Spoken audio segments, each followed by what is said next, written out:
Mais uma análise obsessiva no ar. Sejam muito bem-vindos. Este podcast humilde e maravilhoso, com Cara Vasconcelos, sempre abrilhantando nossa audiência e os nossos olhos também. Vamos parar com essa palhaçada. Hoje vamos falar de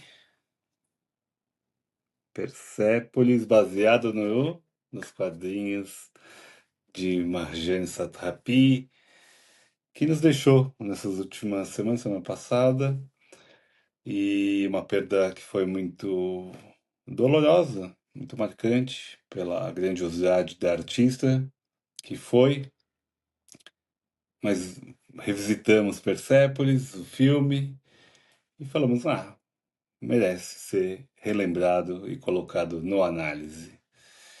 Como foi revisitar, Carlinha, este Persépolis da Marjane? Foi diferente, né? Pensar que aquela menininha linda e espoleta do filme, né? Teve um fim triste, né? Até porque o falecimento dela foi sobre tristeza, né? Ela faleceu. Quer dizer, dizem, né? A gente É. não sabe exatamente, né? Mas que foi divulgado que ela faleceu de tristeza. E pensar que ela resistiu tanto. Mas, enfim, esse é outro assunto. Então é isso, foi de um lugar diferente, né? Teve revisitar essa obra pensando num ciclo de vida, assim, né? Da Marjane, mas é uma animação linda, tocante, acho que inspiradora, incrivelmente criativa e é uma animação que leva a gente direto para a subjetividade dela, assim, né? Que consegue captar, não é só contar a historinha, entre aspas, só, né? Mas as emoções, ela consegue transmitir as emoções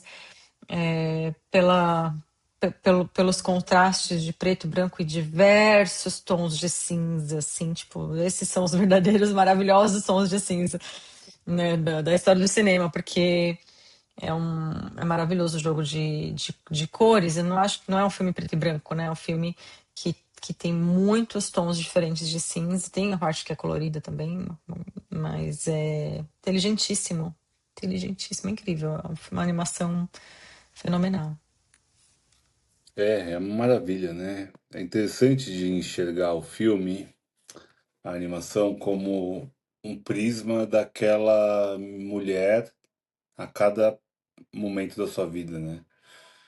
E acho que esse é o melhor ponto da animação e do livro mesmo, porque a gente está vendo através dos olhos daquela menina que vai crescendo, né, amadurecendo, a gente vê esse coming of age de alguma forma, sobre essa menina iraniana que vai ter que sair do seu país para sobreviver, para conseguir ter a liberdade que os pais não tiveram, que a avó não teve, que seu tio Anush e todos os outros que passam pela história não tiveram a chance.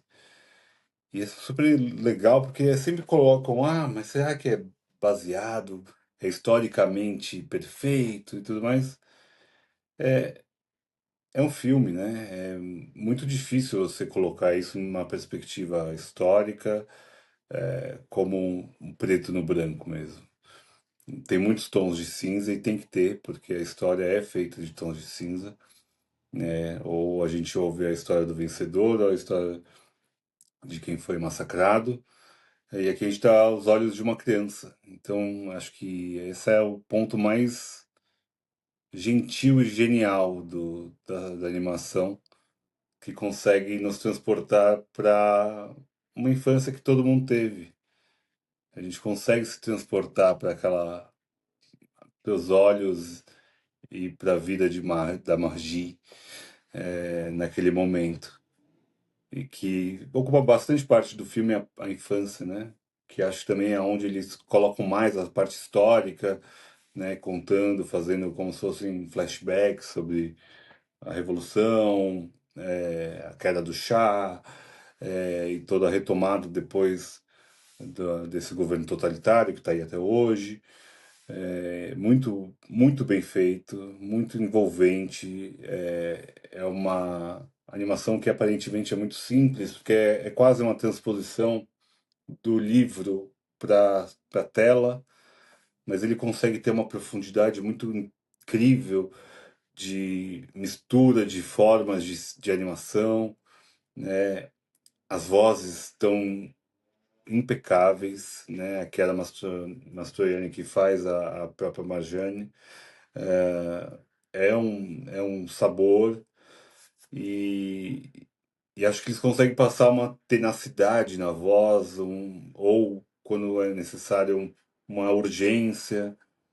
Isso é muito raro ser colocado com alguém que está computando a própria história, né?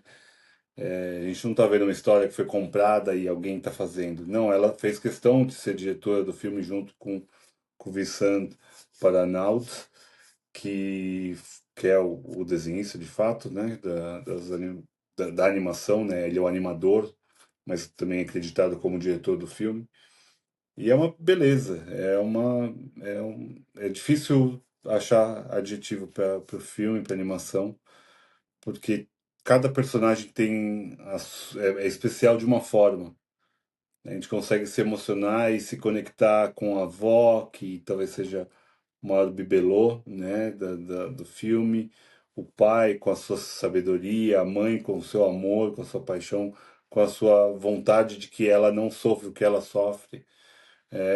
O tio Anush, que é outro sabor também, que é como se fosse um mentor intelectual de Marjane, as conversas com Deus, as conversas com Marx, é tudo muito, tem muito sabor o filme, tem muito sabor. Eu gosto muito de algumas cenas que tem aquela cena que você tá falando do tio dela, né? Que ela se identifica muito com o tio, né? Tava até escutando alguns comentários do Pablo Vilaça e ele comentando das cores da roupa da Marjane e do tio, que quando eles estão em cena, os dois juntos com a família tá toda vestida de roupa preta e o tio e ela são os que estão com roupa branca. Então, Claro. assim, mostrando essa identificação, achei isso sensacional, né? Uma maneira de mostrar isso muito sutil e delicada, né? Assistindo, Sim. inclusive, a entrevista, alguns comentários que ela deu em Cannes, porque o filme, Esteve lá, inclusive, né? ela fala sobre como ela e o ilustrador deu muito certo trabalhar junto, porque ambos são muito perfeccionistas, então, muito exigentes no trabalho. E aí você percebe, né, que realmente é um aprumo nos detalhes. E você falou da avó, então tem aquela cena das flores, né? Que a avó Oh, os usava. lírios. Era lírio? Eu não lembro qual que Eram era a lírios, é. flor. Na tradução foram lírios, eu não sei em francês qual que é a flor. É a florzinha que ela colocava no sutiã, né? Pra deixar perfumado, e à noite tirava e caíam aquelas Aquilo é flores, e ela maravilhoso. tem uma cena que né, a imagem fica toda cheia de flores caindo. Então, é isso. A cena que ela briga com Deus eu acho sensacional. Inclusive, na própria novela aqui, na gráfica, né, no livro também, é muito interessante essa discussão que ela tem, né, essa disputa interna, né, que ela tem com a própria religião. Ela tinha uma É. ideia e mostra isso, a inocência, e como essas crianças crescem naquele ambiente pensando tem um pensamento coletivo sobre o regime, até por causa da educação, né, que recebem na escola, e ela mostra essa ambiguidade, assim, de a criança querer, de alguma forma, seguir aquilo que ela está sendo ensinada que é o correto, que é ser a favor do regime, e daí e ter o contraste de ver parentes que ela é apaixonada e que ela ama sendo absolutamente violentados e mortos, né, por esse mesmo Proibido, regime. né? E que religião é essa, né? Aí todo esse contexto de questionar e de que ela era mulher, então não era seguro para ela estar ali. Tem uma situação de que as mulheres que enfrentassem o regime corriam o risco de serem estupradas mesmo, né? E precisarem, enfim, ter uma situação muito complicada e violenta e agressiva contra essas mulheres. Ao mesmo tempo, elas estudavam, elas tinham. Tem mostra cenas dela na faculdade, lidando com o estudo, com o professor e questionando também coisas assim, né, na faculdade e tudo Sim, mais. escola Então, mesmo. então mostra essa ambiguidade, mostra também que sim, é um regime opressor, mas o Irã e o povo iraniano não são selvagens, né? Não são, então é muito interessante entrar em contato com a cultura dela e com o conflito interno que ela tem com tudo aquilo que envolve a própria ancestralidade dela, né? Dentro do contexto que ela vive, aonde ela pertence etnicamente e tudo mais. Então o filme é muito interessante nisso também. Mostra muita complexidade. E tem o conselho da avó, é exatamente esse, né?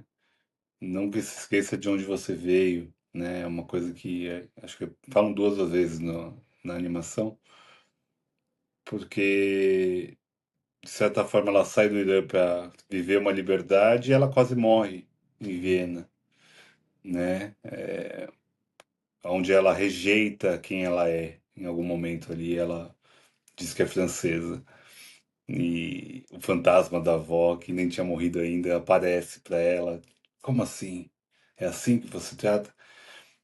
Então a avó, eu acho que ela tem uma representação muito interessante, né? Moral, para além da religião, para além do governo, para além de, né, do que está posto.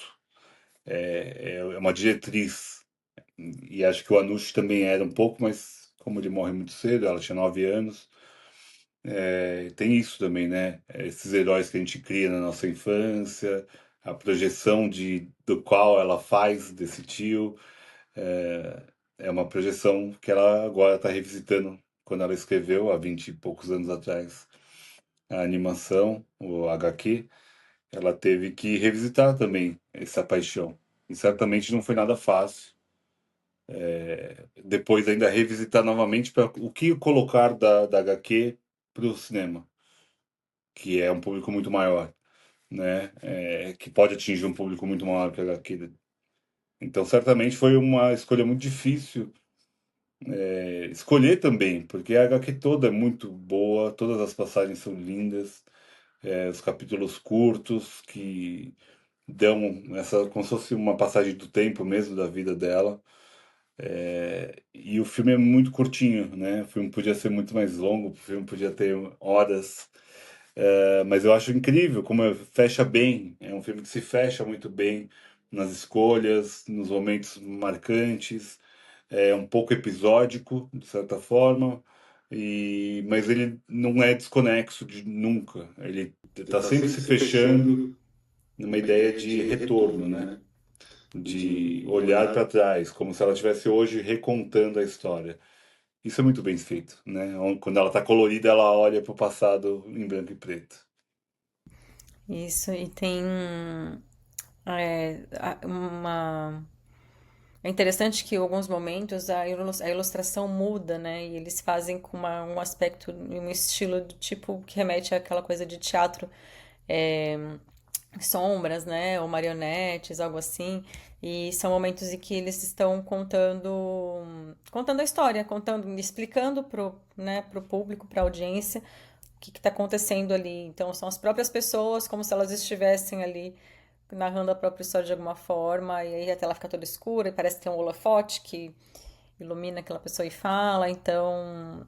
É, e é isso, acho que ela precisa desses momentos, é meio episódico, tem esses momentos que é uma maneira de mostrar, de contar a história sem deixar tão maçante, porque dá uma mudada de estilo de ilustração, porque é muita coisa para ser contada, né?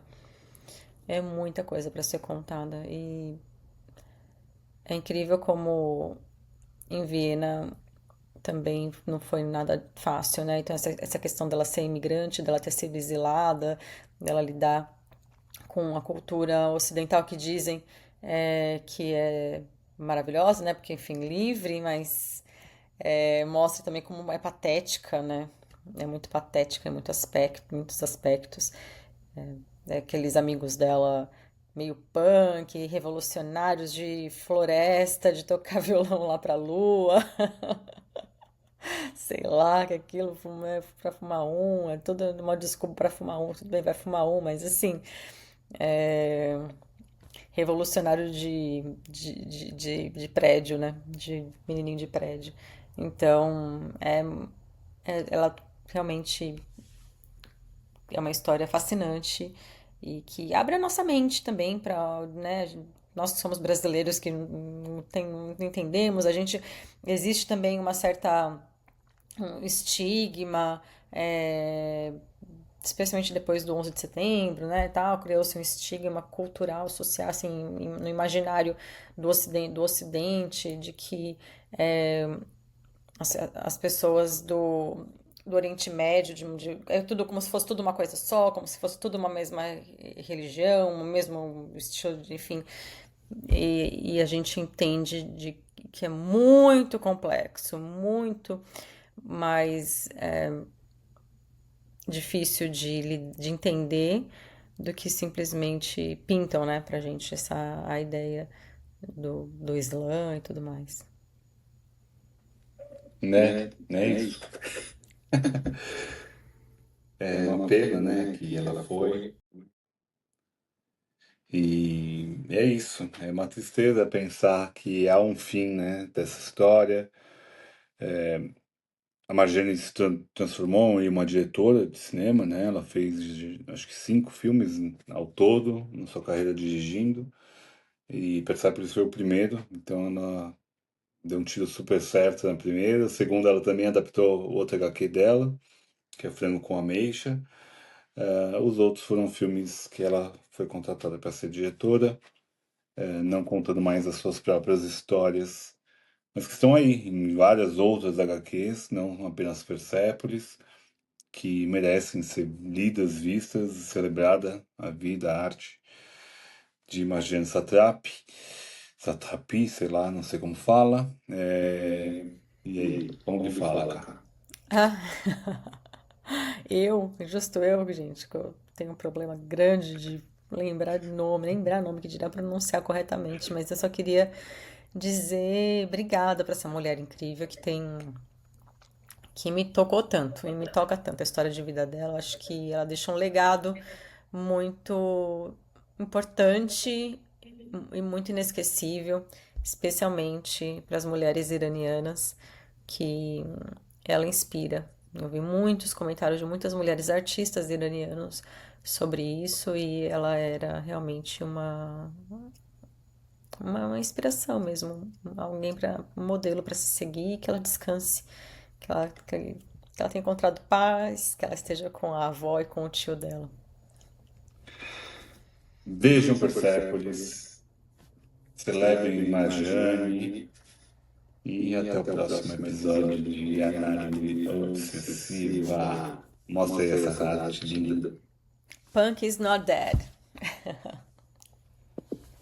Um beijo, minha gente. Até a próxima. Beijo.